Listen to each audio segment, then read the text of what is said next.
நல்ல ஒபீடியன்ட்டா இருக்கிற ஃபேமிலி.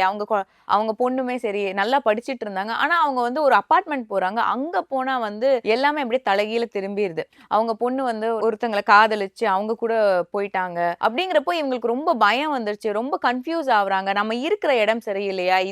இங்க வந்து வாஸ்து சரியில்லங்கிற மாரி கன்ஃப்யூஸ் ஆங்க. ஏன்னா, அவங்களுக்கு இன்னொன்னு குழந்தையும் இருக்கு. இன்னொன்னு பொண்ணும் இருக்கு. அவங்க வாழ்க்கையும் கேள்விக்குறி ஆயிடுமா? அப்படிங்கிற ஒரு பயம் அவங்களுக்கு வந்துருச்சு. இத எப்படி சால்வ் பண்றதுன்னு அவங்களுக்கும் புரியல. இவங்களுக்கு என்னம்மா சொல்றீங்க?